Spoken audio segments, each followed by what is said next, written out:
So what I'd like to do is just to demonstrate that if I put the original screw back with the flanged washer, how easily it is to yank right back out, because it barely goes in. If you can see from the side, the amount of thread that goes in is really short. The amount of thread that goes into the lug thread, you can see it's really short, right? So by getting this screw back in,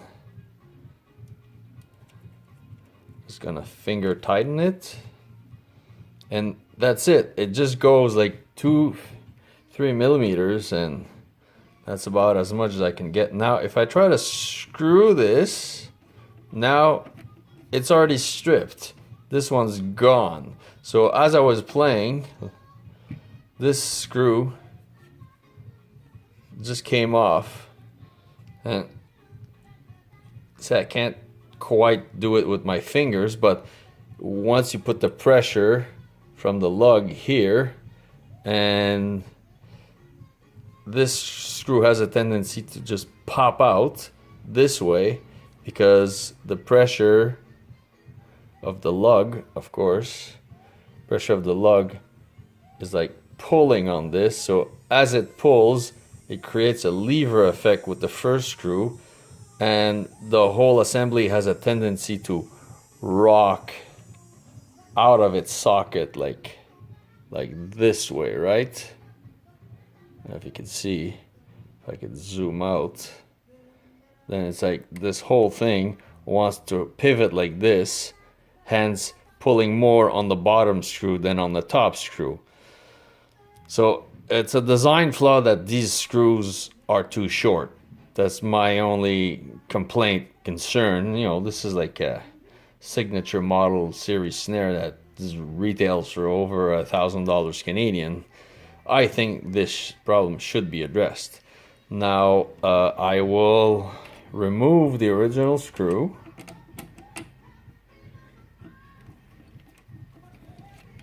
Now I can just remove this with my fingers, and I will now use the washer and put a longer M4 16 millimeter screw with the supplied flanged washer, because you need that because of the design of the lug, because the lug actually protrudes through the hole, and if you just put a flat washer, I can actually feel it sticking out. So if you put a flat washer, it's gonna wobble. So that's why they designed like this washer to be like a donut shaped with a flange, so that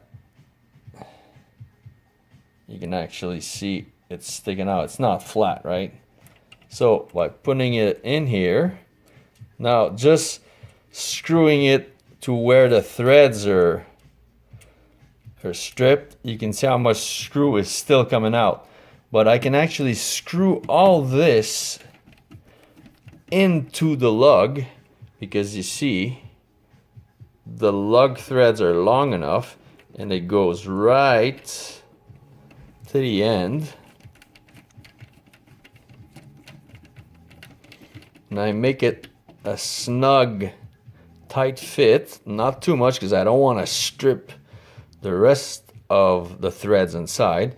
But now I wiggle it, just enough pressure. Okay, so now I have my fixed lug screw inside, no problem.